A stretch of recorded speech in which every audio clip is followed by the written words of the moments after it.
54 minutos pasan de las 9 de la mañana, momento de recibir al Pulpo porque se vienen con un informe. Buen día para todos y todas, ¿cómo andan? ¿Te agarras distraído? Sí, un poquito distraído, me llegó un mensaje justo. El tipo está en todo, lo que pasa por algo es el Pulpo, ¿no? Es tremendo. así. ¿Cómo andan? ¿Bien? Tranqui, por suerte, por ahora. No mientas, bueno, nunca más estás o menos, tranqui, sí, siempre estás con mil cosas. Tenés razón, mira, estoy pegándole con el amarillo patito del fondo.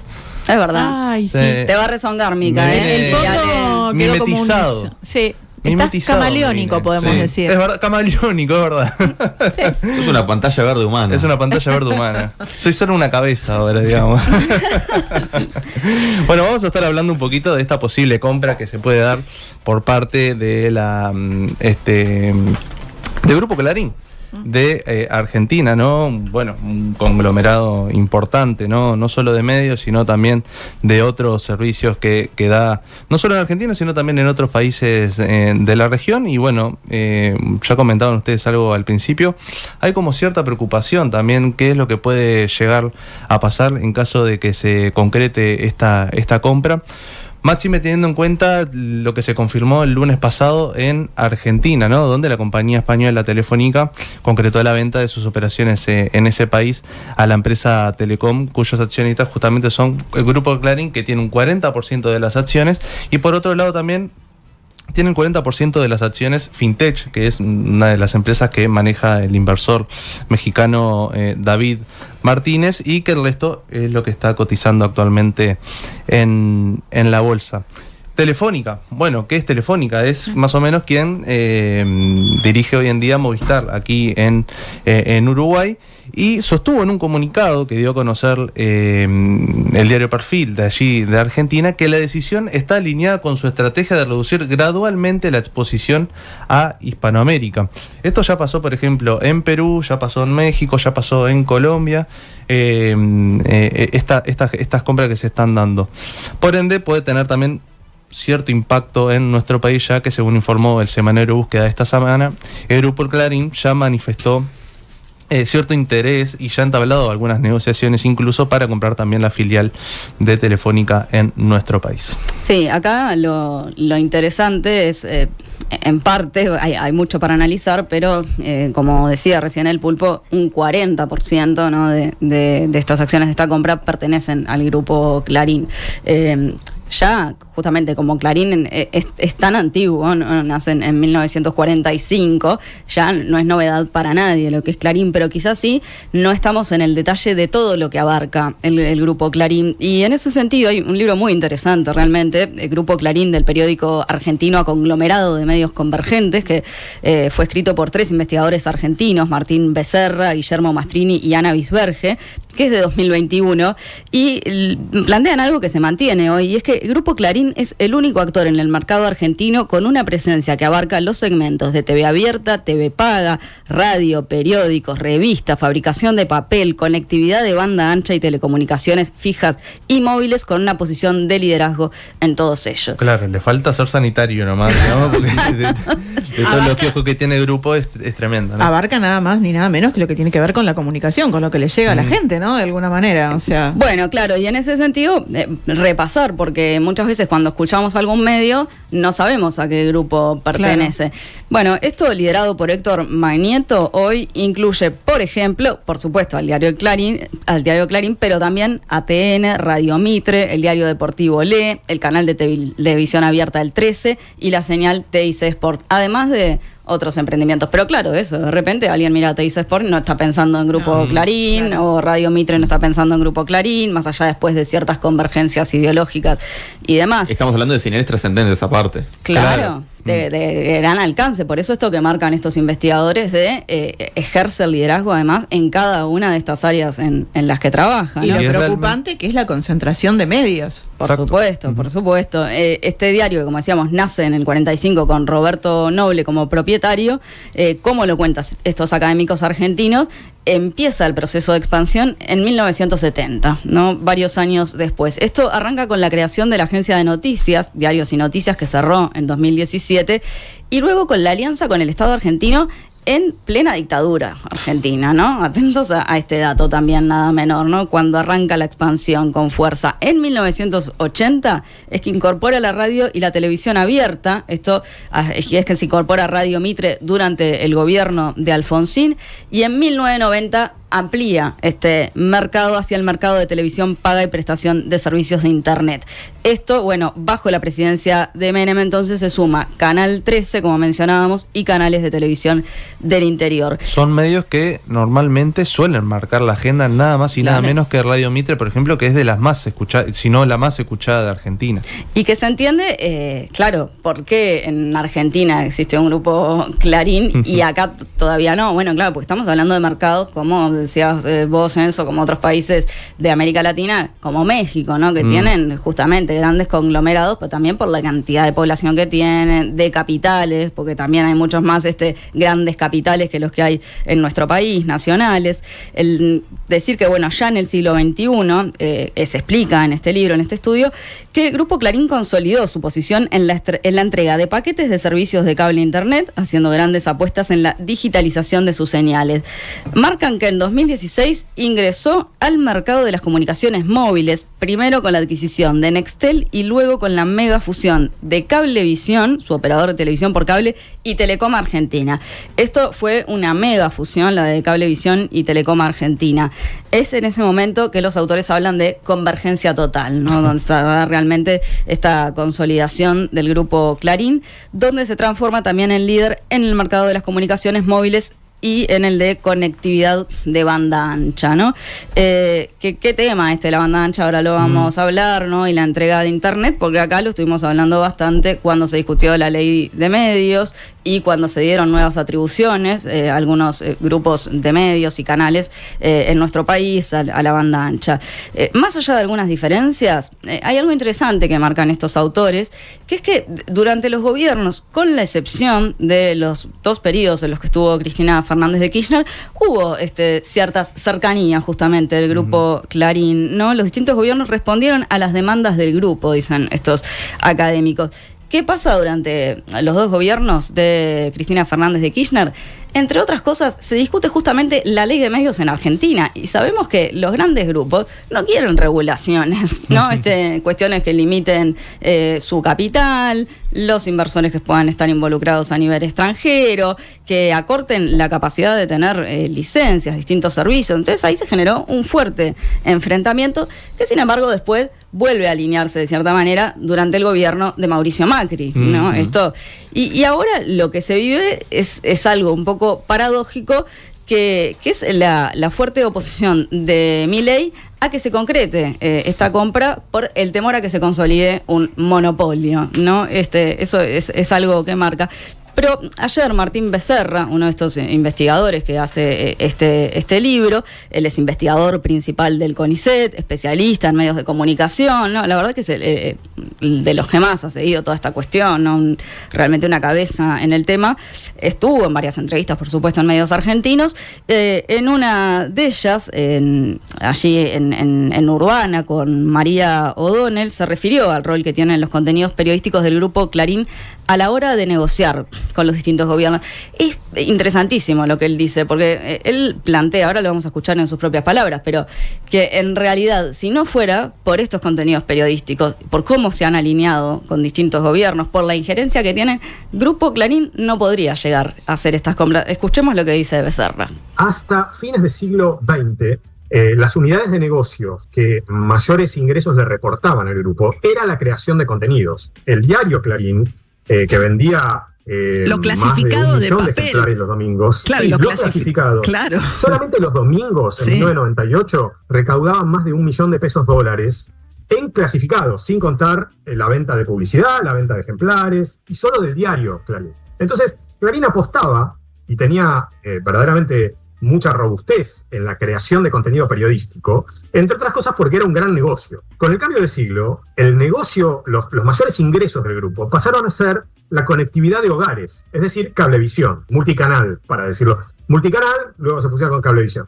¿Por qué conectividad de hogares? Porque en lugar de crear contenidos, lo que haces es tirar cables que conectan hogares. Por supuesto, es condición de posibilidad para que distintos gobiernos de distintos signos políticos autorizaran ese crecimiento, el hecho de tener contenidos? Y la respuesta es sí, clamorosamente sí. ¿Por qué? Porque justamente ni Claro, de Carlos Slim, que tiene una billetera mucho más grande que la de Clarín, ni Telefónica, que en su momento también tenía una billetera mucho más grande que Clarín, pudieron expandirse del modo que se expandió Clarín. Es decir, la creación de contenidos, sus unidades periodísticas, aunque den pérdida, sin embargo, le permiten a Clarín lubricar una relación con gobiernos, presionar, establecer buenas condiciones de diálogo, eventualmente de temor, de miedo, le permiten tener acceso a cambios regulatorios que incluso grandísimas corporaciones como las que te mencioné no han tenido. Bueno, y ahora, claro, se logra hacer esta compra con el otro 40% de Fintech y otros accionistas por esta cifra millonaria, ¿no? De 1.245 millones de dólares. Y lo que se da es, sale un comunicado, difunde la Oficina de Presidencia un comunicado donde se marca que el Ente Nacional de Comunicaciones y la Comisión Nacional de Defensa de la Competencia analizarán esta transacción para determinar, como les decía, si esto se trata de un monopolio. En tal caso, se afirma en el comunicado, la administración de Milei tomará todas las medidas para evitarlo. Y en ese sentido, se agrega, el gobierno nacional está comprometido con evitar la formación de un nuevo monopolio creado a la luz de décadas de beneficios estatales que iría en contra de la libre competencia y atentaría contra el proceso desinflacionario. Una podría preguntarse, bueno, ¿por qué Milei sale con tanta fuerza ahora contra esta compra del grupo Clarín? Hablamos con alguien que ya estuvo en este programa más de una oportunidad, con Iván. Yo tengo un problema siempre con el apellido de Iván porque no sé si decirle Julia Kerr. Muy bien. Estuvimos acá con Iván en más de una oportunidad. Iván, que es politólogo, que además es doctor en Ciencias de la Información y la Comunicación por la Universidad de la Sorbonne Nouvelle. Habló en M24 en más de una instancia, como les decía, y ayer volvimos a hablar nuevamente con él para que nos explicara un poco cómo se explica esta oposición de Milei a esta compra. Una cuestión que aparece como una estrategia central desde el primer momento del gobierno, que ahora se profundiza justamente contra el grupo Clarín, es la idea de que todo el campo del antikirchnerismo o de la derecha, desde el centro hacia la extrema derecha, debería alinearse con Milei y no generarle ninguna crítica. Si uno mira la participación pública del gobierno y del propio Milei, uno puede observar que hay muy poca crítica general o particular, mejor dicho, a los medios más ligados o considerados más ligados al peronismo, o a la izquierda, o al centro izquierda, o al progresismo, que críticas sobre todo a los de la derecha que no terminan de alinearse en función de algunos periodistas que para él son más centrales, más importantes, que bueno, podríamos pensar en Esteban Trebuch, Luis Majul o Jonathan Viale. Justamente Jonathan Viale trabaja para Clarín y es parte de sus medios, pero también hay otros periodistas que tienen una línea editorial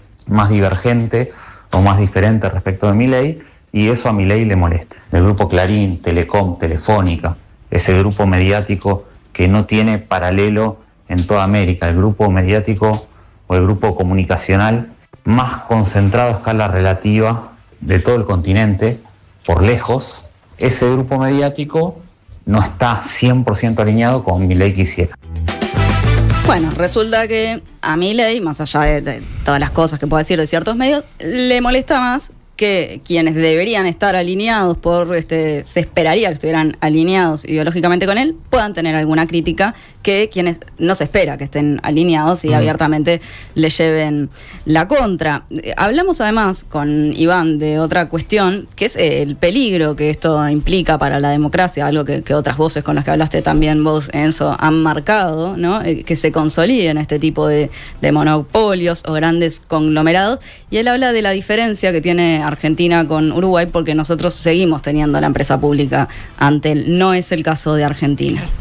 Un paralelismo interesante que se podría hacer entre la situación argentina actual con la compra que hace Clarín de Telefónica es que en Argentina, a diferencia de Uruguay, que Antel sigue siendo patrimonio de los uruguayos y sigue siendo la empresa comunicacional sin dudas más importante del Uruguay y probablemente la empresa más importante del país, es que en Argentina el equivalente a Antel fue Entel, que se privatizó muy mal en los 90 y que lejos de fomentar una libre competencia generó dos monopolios. Esos dos monopolios eran Telefónica y Telecom. Esos dos monopolios hoy, monopolios sectoriales, porque si vos tenías una línea de teléfono sí o sí eras público cautivo de uno o de otro.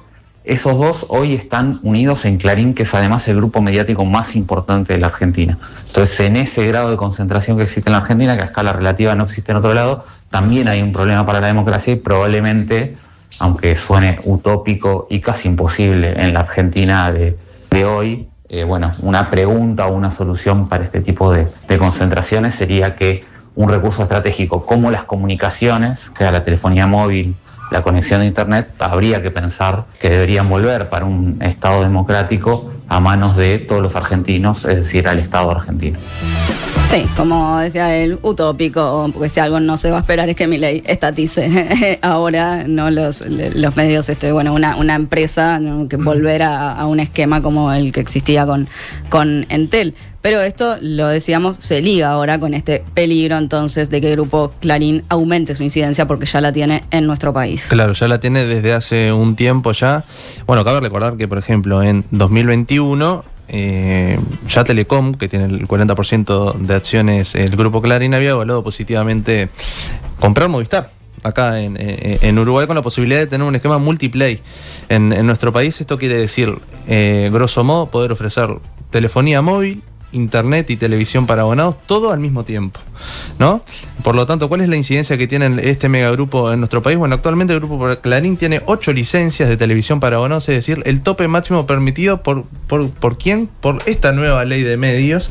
Esto quiere decir que anteriormente a que se aprobara esta ley de medios, ya el Grupo Clarín ya estaba incumpliendo algunas normas de la ley de medios que se había aprobado en el gobierno de José Mujica. Bueno, actualmente ya hizo la solicitud, también la licencia para ofrecer servicio de banda ancha y acceso a internet, una opción que permite también la nueva normativa vigente, todo a texto expreso.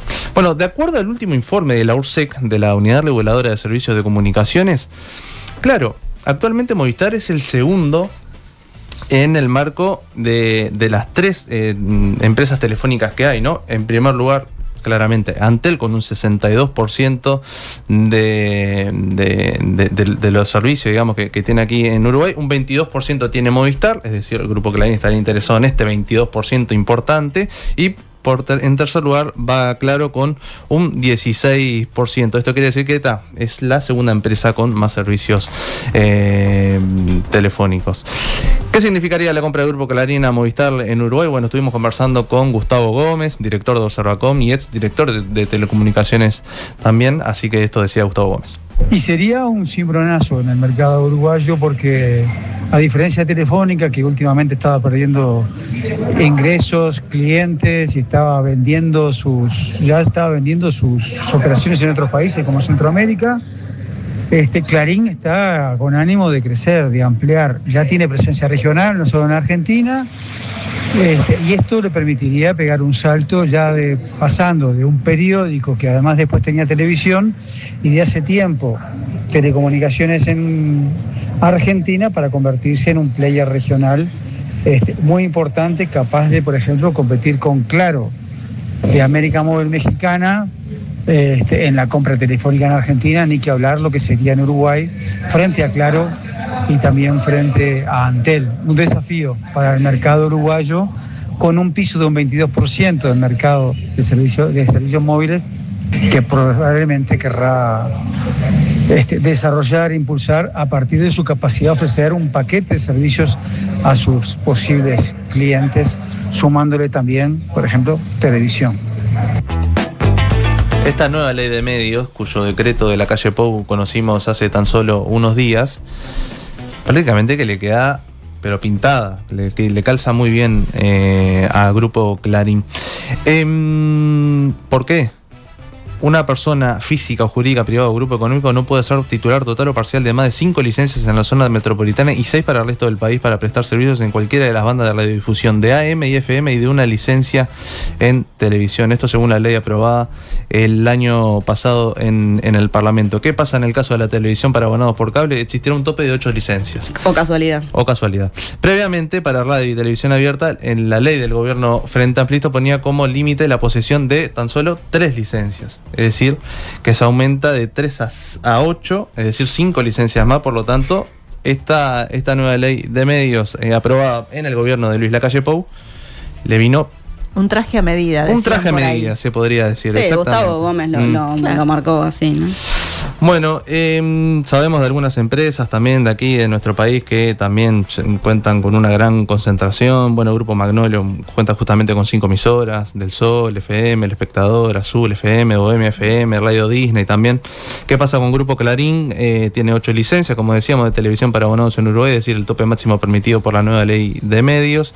Y este gobierno también habilitó que los cableoperadores puedan vender internet en sus paquetes de cable. Y a propósito de los conglomerados, cabe recordar también la existencia de Equital, sociedad anónima que está conformada por los dueños de los canales privados 4, 10 y 12 y provee la infraestructura a sus respectivas compañías de cable, que son Montecable, TCC y Nuevo Siglo, así como también el cable operador de propiedad conjunta Multiseñal y a proveedores de televisión de cable del interior. Ayer le estuvimos conversando también con Gabriel Molina, referente allí del sindicato de Antel. Le estuvimos preguntando, bueno, si existe cierta preocupación también por esta posible llegada del grupo Clarín para comprar Movistar, y esto era lo que nos planteaba Molina. Es evidente que esto viene atado a todas las políticas que ha tomado el actual gobierno contra Antel. Desde darle licencias a los cableoperadores en Montevideo y a todo aquel que pida una licencia para brindar internet, rompiendo efectivamente el monopolio en esa área que todavía le quedaba a nuestra empresa pública, lo que fue la ley de medios, el decreto de su aprobación, la portabilidad numérica, o sea, todas cuestiones que el gobierno actual llevó contra Antel, desregulando todo, dejando a Antel totalmente debilitada, y bueno, y ahora aparecen estas cosas en un marco internacional bien complejo, donde el Grupo Clarín, un fuerte grupo económico en Argentina, compra parte de las acciones, o mejor dicho, compró todo lo que tiene que ver con Movistar y Telefónica, y bueno, y ahora está en nuestro país viendo y estableciendo negociaciones con Movistar para comprarla. Si esto ocurriera, evidentemente nos deja muy mal y entramos en una situación de riesgo en el Uruguay, ¿no? Por eso es que nosotros estamos siguiendo de cerca esto con una situación de estado de alerta y bueno, y planteándole al gobierno que viene, que asume ahora el 1 de marzo, que va a tener que tomar medidas concretas en la defensa de Antel contra todas estas cosas que se hicieron contra nuestra empresa pública. Claro, debe haber mucha expectativa pensando también que la vicepresidenta electa es Carolina Cosé, que estuvo al frente de Antel, ¿no? Y que se opuso a todas las medidas que llevó adelante este gobierno. Bueno, también estuve hablando con Gómez sobre, no se puede descartar también que hay otros grupos también que están interesados en comprar Movistar aquí, la filial de Telefónica aquí en Uruguay, como es la empresa Milicom, que opera en otros países, Tigo también, el grupo Vertein también, que es dueño de las operaciones de DirecTV en América Latina, no nos referimos al del Observador, por ejemplo, e incluso que hay empresarios también vinculados al Inter de Miami, donde actualmente juega Lucho Suárez, junto a Messi.